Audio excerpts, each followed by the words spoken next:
Bonjour, bonjour, c'est Perrine de la boutique dans mes pochettes. Comment allez-vous en cette nouvelle année?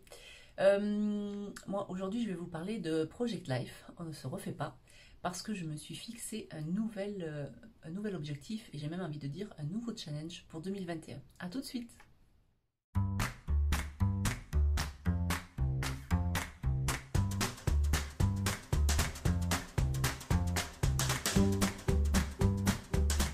Alors, nouveau challenge, pourquoi? Parce que j'ai décidé de me relancer dans un nouveau Project Life.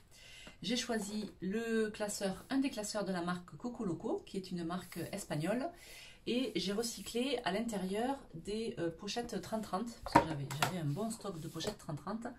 Donc je les ai recyclées, je les ai coupées, je les ai soudées pour pouvoir satisfaire au format de mon classeur. Tout ça, je vous le montrerai juste après, en suivant dans la vidéo. Et cette petite introduction pour vous, parce que je voulais vous présenter en fait les différents formats. Si vous ne connaissez pas le Project Life, déjà je vais vous le présenter un petit peu, mais je ne vais pas rentrer trop dans les détails parce que j'ai déjà fait une vidéo de présentation qui est disponible sur ma chaîne et qui a été publiée en juin 2020 à l'occasion du salon virtuel de Scrapin, qui normalement aurait dû se tenir à Chambéry, mais qui a dû être annulé à cause de la pandémie. Voilà, mais du coup je voulais quand même, pour celles qui ne connaissent pas le Project Life, vous présenter un petit peu le principe.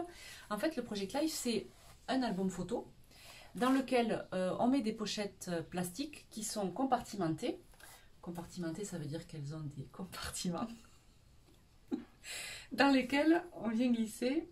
Alors attendez, est-ce que je peux vous trouver un exemple pratique pour moi, pour sortir? Voilà, dans lesquels, alors regardez, attention, c'est magique. On peut mettre des petites choses. Donc en l'occurrence, on y met des photos et des cartes. On peut ici aussi... j'ai la lumière qui fait reflet. Y mettre du journaling. Le journaling, c'est quoi? C'est du texte, c'est des histoires, c'est des petites anecdotes qu'on raconte autour de la photo pour se rappeler de ce qui s'est passé sur la photo 5 ans, 10 ans, 15 ans, 20 ans après. Voilà, donc le Project Life, c'est ça en fait. C'est un album photo, c'est tout simple, ne vous prenez pas la tête. C'est un album photo dans lequel vous mettez des pochettes plastiques. Dans ces pochettes plastiques, vous mettez des photos, du papier, des décos de scrap, du journaling. Voilà. Donc il existe plusieurs formats. Basiquement, il existe le 30 par 30. En fait, à la base, le Project Life a été initié par une américaine qui s'appelle Becky Higgins. C'est pour ça que la majorité des produits Project Life sont tagués Becky Higgins. Après, ça a été repris par d'autres marques. Le 30 par 30, c'est bien parce que c'est grand, donc on a la place de mettre beaucoup de choses, beaucoup de photos, beaucoup de déco, beaucoup de journaling, mais ça peut être un peu encombrant, et puis surtout quand on débute le Project Life, ça peut faire un petit peu peur, parce qu'on voit cette grande page blanche, et même on en a deux, puisqu'on a les deux côtés de la pochette, donc ça peut faire un petit peu peur. Moi j'ai testé le 30 par 30, ça ne me convenait pas, c'est trop grand, c'est pour ça que j'opte pour le 20 par 30, qui n'est pas beaucoup plus petit. En fait le 30 par 30 ça viendrait jusque là, grosso modo. Parce que, pourquoi le 30 par 30 et pourquoi pas le 15 par 20 que je vous ai présenté à l'instant? Parce que le 15 par 20 pour moi pour le coup est trop petit. J'ai souvent, quand je fais des photos, j'ai souvent plusieurs sets de photos et j'ai envie de mettre plusieurs points de vue de ma photo, ou alors quand je veux raconter ma semaine, si je prends 3-4 photos dans la semaine, et bien finalement ce petit format là, c'est vite, j'ai vite fait le tour de ma double page. Alors que dans le 20 par 30, j'ai un peu plus de place. Voilà. Ensuite, il existe ce petit format. Donc ça, c'est un petit album que j'ai fait de zéro, c'est-à-dire que j'ai pris de la cartonnette. J'y ai mis dedans un mécanisme de classeur comme ça. Et ensuite, j'ai utilisé des petites pochettes comme ça, de la marque Casey Art. Donc ça, c'est une marque française. Et donc, en fait, vous pouvez aussi vous lancer dans un Project Life comme ça, dans ce format-là, qui est beaucoup plus petit. Ce format-là, je l'avais utilisé pour un December Daily. Donc ça, c'était le December Daily de 2018. Voilà. Si vous voulez faire un Project Life semaine par semaine ou éventuellement mois par mois, je vous conseille de partir plutôt sur un 15 par 20 ou sur un 20 par 30 ou sur un 30 par 30 en fonction de l'inspiration que vous avez. Voilà, le choix de votre album, ça va être vraiment si vous avez beaucoup de photos, si vous voulez prendre le temps de faire beaucoup de déco. Voilà, si vous n'avez pas le temps, que vous voulez quelque chose de rapide, hop, en 1 heure dans la semaine, pouvoir faire votre petit Project Life, partez plutôt sur un petit format comme ça, qui sera plus facile à remplir, plus rapide. Voilà, ça c'est au niveau des formats. Et puis du coup, la petite nouveauté aussi de l'année, c'est que je vous propose de me rejoindre sur un nouveau groupe Facebook que j'ai lancé en début d'année, là, lundi, sur lequel nous prévoyons d'échanger avec Nena Scrap et Charlène, qui sont des créatives de l'équipe créative de Dans mes pochettes, qui tiennent elles aussi un Project Life, donc qui ont tout à fait... comment dire, qui ont tout à fait conscience des contraintes que demande le Project Life, avec l'organisation, avec le rythme à trouver, avec la fréquence des pages qu'on fait, comment on s'organise pour les photos, comment on s'organise pour le journaling, tout ça. Donc elles nous proposeront des petits conseils sur le groupe, moi bien sûr aussi. On va vous proposer des vidéos, des tutos, des astuces pour s'organiser, comment planifier votre Project Life. Et puis, comme c'est vrai que le gros point noir en fait du Project Life, c'est que c'est souvent ce qui ressort en fait, c'est qu'on a du mal à tenir le rythme sur la durée. Et bien sur ce groupe, on va se motiver, on va se donner envie de continuer. Et puis même si on arrête une semaine, 2 semaines, 3 semaines, un mois, 2 mois, c'est pas très grave, on reprendra là où on s'est arrêté. Et voilà, il faut se rappeler quand même que le Project Life, c'est du loisir créatif. Donc faisons-nous plaisir. Qu'est-ce que je voulais vous dire? Oui, bien sûr, le contenu va arriver petit à petit, je l'ai marqué là, bien sûr. Pour l'instant, le groupe, en tout cas au moment où je publie la vidéo, le groupe en est à ses débuts. On va vous proposer des réalisations et des vidéos tout au long de l'année. Si vous avez des questions, n'hésitez pas à les poser soit sous la vidéo, soit sur le groupe, dont je vous mettrai aussi le lien en barre d'infos. Voilà, en fait, c'est vrai que le groupe va évoluer et va avancer en fonction des questions que vous aurez, en fonction de vos demandes. Moi, je me fais une idée du groupe, mais peut-être qu'avec vos questions, il va prendre d'autres directions. Et voilà, donc c'est mon groupe, mais c'est aussi le vôtre. Je crois que j'ai fait le tour pour cette petite présentation de début d'année du Project Life. On se retrouve tout de suite pour une vidéo de Project Life de pas à pas. Donc là, je vais mettre la caméra et vous allez me voir faire avec mes petites mains. Je vais vous montrer comment j'ai adapté mes pochettes 30-30 à mon nouveau classeur 20 par 30. Et ensuite, on fera la première semaine du mois de janvier avec le kit Project Life du mois de janvier que j'avais proposé en boutique fin décembre, qui actuellement est en rupture, mais rassurez-vous, vous allez voir, la page est relativement simple et basique. Donc vous pouvez tout à fait remplacer les papiers, les tampons, je suis même pas sûre que j'ai mis des tampons, les papiers et les petites décos avec des petites choses que vous auriez en stock ou avec d'autres kits, Project Life ou planeur. D'ailleurs, je relèverai le défi aussi. Un mois, je scraperai un kit planeur dans mon Project Life pour vous montrer que tout est possible. Bref, ce n'est pas le sujet. Voilà, donc on se retrouve tout de suite pour la première semaine du mois de janvier.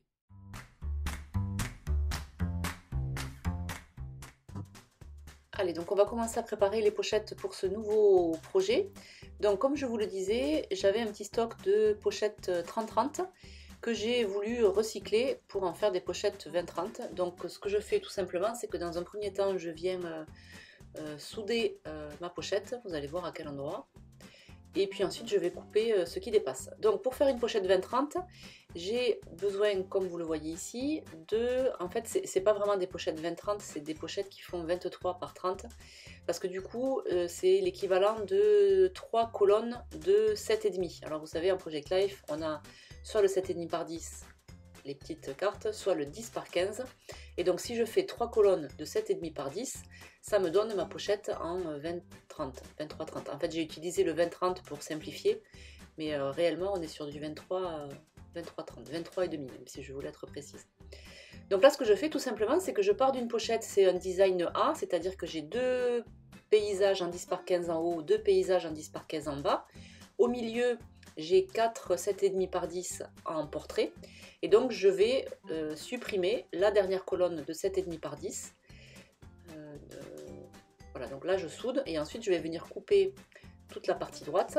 Du coup, au final, j'aurai en haut et en bas, j'aurai un paysage en 10 par 15 et un portrait en 7,5 par 10, pareil en bas. Et au centre, j'aurai 3 portraits en 7,5 par 10. Voilà le format en fait 20-30. Donc quand on passe de pochette 30-30 à 20-30, c'est très facile de créer ce genre de pochette à partir du moment où on a la fuse et une bonne paire de ciseaux ou un massicot. Si vous n'avez pas la fuse et que vous voulez quand même recycler vos pochettes 30-30, pas de panique. Vous pouvez aussi utiliser soit de la couture, c'est ce qu'on faisait à l'époque, enfin c'est ce qu'on faisait, moi je ne l'ai jamais fait parce que je ne suis pas une courturière, mais c'est ce que certaines scrapeuses faisaient à l'époque où la fuse n'existait pas encore, donc on coupe et on coud à la machine à coudre ou principalement à la machine à coudre. Soit vous pouvez aussi utiliser tout simplement du masking tape qui vous permet de fermer le côté de la pochette. Vous pouvez utiliser un masking tape qui est raccord avec votre combo, avec votre kit que vous allez utiliser. Ce sera aussi joli. Voilà, donc là je repasse parce que la partie haute n'était pas bien soudée. Et je crois que cette partie-là après allait bien. Donc pour cette première pochette, c'était un peu un guise de test, ça faisait très longtemps que j'avais pas utilisé la fuse. Je ne me rappelais pas que quand on utilise la règle, des fois la petite roue crantée qui permet de souder se bloque contre la règle. Donc ce que j'ai fait là pour cette deuxième pochette, c'est que j'ai arrêté d'utiliser la règle et je m'aide en fait du quadrillage de mon tapis pour venir souder à l'endroit où je le souhaite. Et donc je vais faire tout le reste des pochettes comme ça. Voilà, donc je crois que j'ai créé 6 pochettes, 2 designs, comment dire, non, 3 designs, pardon, 3 designs disponibles chacun 2 fois, donc ça me fait 6 pochettes, ça me laisse voir venir pour les 6 prochaines semaines. Voilà, et donc je me suis permise aussi de laisser la vidéo en vitesse normale pour que vous voyez la vitesse à laquelle je passe la fuse sur mon plastique. C'est-à-dire, là je bois un petit coup de café, c'est-à-dire ni trop vite ni trop lentement, parce que si vous faites trop vite, la soudure ne va pas se faire. Si vous faites trop lentement, il est possible que vous cramiez un petit peu le plastique. Voilà, donc je vous relaisse un coup. Après j'ai coupé, j'ai pas filmé toutes les pochettes parce que sinon ça va être un peu long et rébarbatif. Je vous laisse encore une fois avec cette pochette en vitesse normale pour que vous voyez à quelle vitesse je passe la fuse.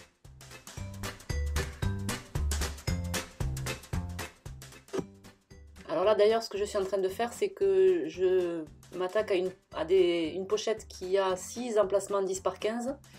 Du coup j'ai plus trop de repères pour diviser ma pochette en deux, enfin, mon emplacement en deux. Donc je m'aide d'une pochette précédente que je superpose en fait avec la 10 par 15. Comme ça je vois bien où il faut que je soude. Voilà, vous voyez là du coup je vais avoir mon modèle. J'ai mon emplacement en haut à droite qui est divisé en deux. Donc après j'ai plus qu'à caler ma pochette sur mon tapis et je viens et je continue en fait à descendre la soudure jusqu'en bas pour créer ma nouvelle colonne.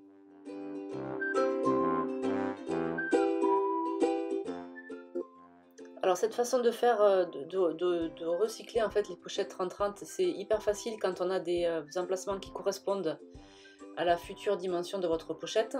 Et vous allez comprendre ce que je veux dire après. Il y a certaines pochettes qui s'y prêtent un peu moins, c'est-à-dire que j'ai des pochettes où il n'y avait que des carrés. Donc ça veut dire que j'ai 3 carrés, c'est des carrés qui font 10 par 10. Donc si je fais 2 carrés, bah, du coup je me retrouve avec du 20 cm de largeur, alors que ma pochette est censée faire 23. Donc du coup j'ai des petits bouts de pochettes qui ne correspondent pas, qui sont dans lesquels je vais pouvoir rien mettre, si ce n'est des sequins, des morceaux de papier, ou voilà. Donc ça on le verra dans les semaines qui viendront, on verra comment gérer ce genre de pochette. Là j'ai voulu rester sur du facile. Donc là ce que je suis en train de faire, c'est de retrouer les pochettes, puisque les trous des pochettes Becky Higgins et We Are Memory Keepers ne correspondent pas au classeur de Coco Loco. Donc je retroue avec ma crocodile et ensuite je viens couper au massicot la dernière colonne en fait de ma pochette. Et voilà, j'ai pour ainsi dire mon classeur avec des pochettes toutes prêtes.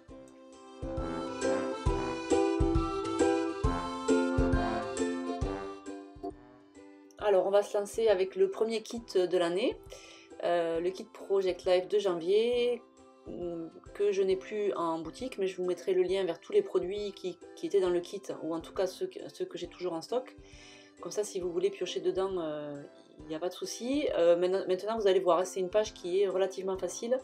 Et je suis sûre qu'avec les produits que vous avez à la maison, parce que j'ai utilisé des papiers, quelques tampons et des embellissements, vous pouvez tout à fait reproduire en fait la page, même si c'est pas exactement le même combo couleur. Vous pouvez en tout cas vous inspirer de ce que j'ai fait. Voilà, donc dans un premier temps, je sélectionne mes photos. Alors toutes les photos sont imprimées en 10 par 15 et en 7,5 par 10, de manière à rentrer dans mes emplacements. Donc j'ai placé mes photos à peu près comme je voulais, en fonction de ce que je veux présenter. Voilà, j'essaye de ne pas mettre toutes les photos ensemble, j'essaie de les dispatcher un petit peu sur mes pochettes pour que ce soit harmonieux. Et ensuite, je viens poser mes cartes sur lesquelles je vais faire mes décos. Donc j'ai commencé, dans le kit, il y a des cartes Project Life qui sont déjà prédécoupées, en 7,5 par 10 et en 10 par 15. Il y a aussi des papiers 30-30 que je vais utiliser pour créer des cartes Project Life. C'est pour ça que je mets toujours des papiers 30-30 dans les kits Project Life, parce que ça permet de donner une unité entre les différentes semaines. C'est-à-dire que vous pouvez utiliser comme sur un papier 30 par 30 par exemple, vous pouvez faire jusqu'à 6 cartes 10 par 15. Ça vous permet d'avoir une unité entre les différentes semaines. Et voilà, je trouve que c'est pas mal aussi de faire des cartes Project Life avec des papiers imprimés. Donc là j'ai coupé mes papiers.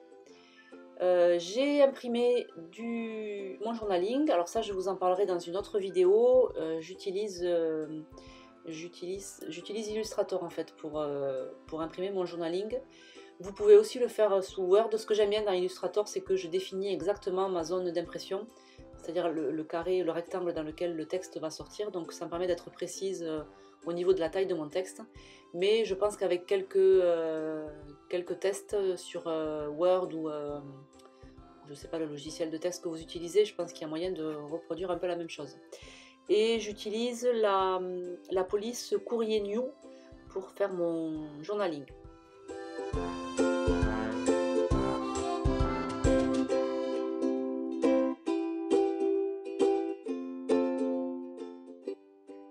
Et après je suis à peu près toujours le même processus, c'est-à-dire qu'une carte après l'autre je vais décorer. Il m'arrive des fois en fouillant dans mes tampons ou dans mes die cuts de repérer des petites choses que je ne vais pas utiliser sur la carte que je suis en train de décorer, mais sur une carte un petit peu plus tard. Du coup je le mets de côté, ou alors des fois c'est un peu brouillon mais tant pis, je passe à cette autre carte, comme ça je la finalise et après je reviens sur la carte sur laquelle j'étais. Bon, c'est pas... Voilà, j'ai pas vraiment de... comment dire, de règles à suivre. Je fais en fonction de l'inspiration, en fonction de ce que je trouve, en fonction de ce qui me passe par la tête.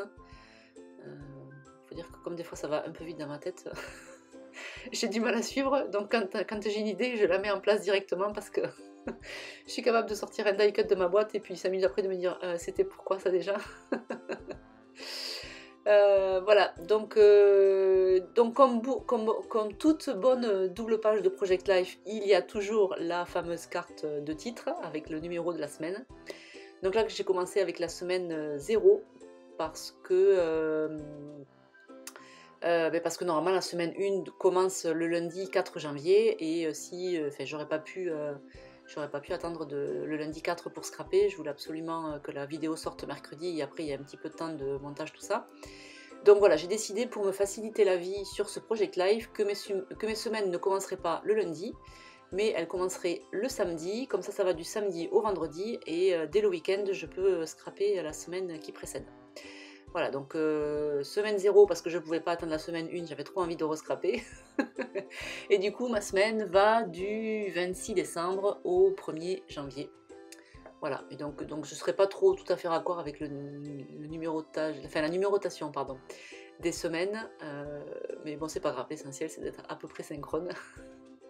Et là, je serai pas trop mal. Voilà, donc ma carte de titre est faite. Et puis maintenant, je passe à toutes mes petites cartes. Maintenant que j'ai positionné mon journaling, il n'est pas encore collé partout sur toutes mes cartes, mais je sais où je vais mettre mon journaling. Donc ça me permet de savoir sur quelle carte il faut que je décore. Donc voilà, maintenant tout simplement, je passe à la décoration de chaque carte.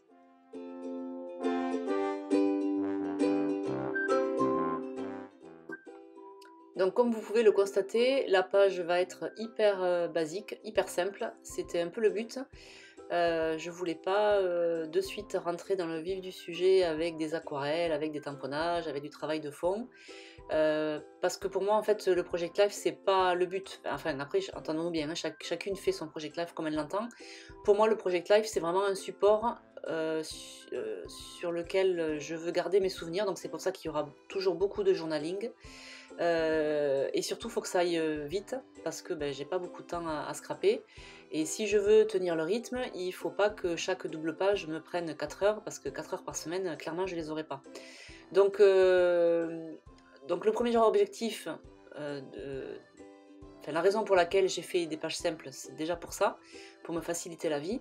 La deuxième raison, c'était aussi parce que je voulais commencer ce classeur gentiment, de manière à ne pas trop faire peur aux filles qui souhaitent se lancer, et puis leur dire que voilà, si vous voulez, il est tout à fait possible de faire un Project Life hyper simple, sans aquarelle, sans travail de fond, juste en faisant du coupé, du collage, du découpage. Voilà, c'est pas pour autant que votre Project Life sera moins joli, c'est juste que vous aurez passé moins de temps et des fois c'est pas plus mal quoi. Après ça vous empêche pas, si vous avez du temps et si vous faites que ça et si vous avez du temps à consacrer, je sais pas, peut-être que vous n'avez pas d'enfants qui ont 6 et 7 ans et qui vous appellent toute la journée maman, maman, maman, maman. Donc, auquel cas vous avez beaucoup de chance et vous avez du temps pour scraper. Alors là, banco, j'avoue que si j'avais 4 heures par semaine à faire ma page de Project Life, peut-être que je m'éclaterais un petit peu plus.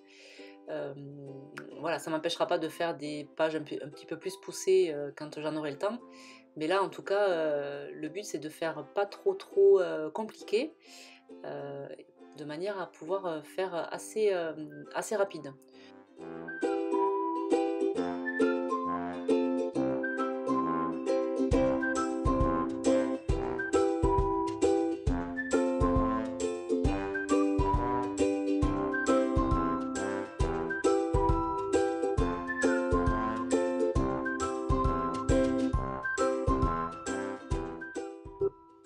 Pour cette dernière carte, je découpe trois citations, enfin trois phrases, 3 mots.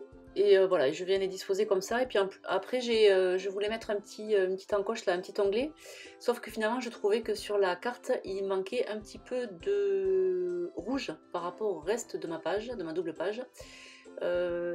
Et donc je trouvais que voilà, donc je sors ma boîte de die cut rouge dans laquelle je vais trouver des étiquettes à coller et ça me permettra d'harmoniser un peu parce que finalement les couleurs du kit sont plutôt claires et j'aime bien quand il y a un petit peu de... c'est un peu péchu quand même, donc voilà, vous me verrez souvent sortir mes boîtes de die cut que j'ai classées par couleur et c'est hyper pratique je trouve. Si j'ai quelque chose à vous conseiller, si vous lancez dans le scrap de manière générale, hein, pas forcément qu'en Project Life, vous allez voir qu'on amoncelle beaucoup de petites décos. Alors je parle même pas des chutes de papier, mais les petites décos c'est facile à ranger parce que c'est petit. Et donc j'ai, je sais pas, 6 ou 7 petites boîtes de chez We Are Memory Keepers dans lesquelles je range toutes mes chutes par couleur. Du coup ça veut dire que dès qu'il me manque une petite déco, je sais dans quelle boîte aller la chercher. Et du coup, c'est hyper pratique. Et d'ailleurs, dans la boîte, j'en ai profité pour ressortir des brades étoiles rouges qui étaient dans un kit d'il y a quelques mois. Même, pour pas dire peut-être une année ou l'année dernière, je sais plus. Voilà. Et donc, du coup, je les utilise pour mettre sur 2 de mes cartes. Et je viens finir avec la dernière carte que j'avais zappée en fait. C'est que ma photo n'était pas assez large pour contenir tout l'emplacement. Donc tout simplement je mets un petit papier de fond pour que ça vienne fermer, qu'il n'y ait pas trop d'espace vide entre les photos et les cartes. Je trouve que c'est plus harmonieux. Et je rebondis aussi sur les petites étoiles rouges. Vous voyez que le fait de les avoir ajoutées, ça met un petit peu de lueur à des points différents sur ma double page. Et du coup... voilà, je trouve que c'est plus harmonieux. Et hop, d'ailleurs, je remets un petit coup de rouge ici. Mais voilà, on est arrivé à la fin de cette première vidéo, la première vidéo de l'année. Je vous souhaite une belle rentrée et puis on se retrouve la semaine prochaine pour la semaine numéro 2. Bye bye!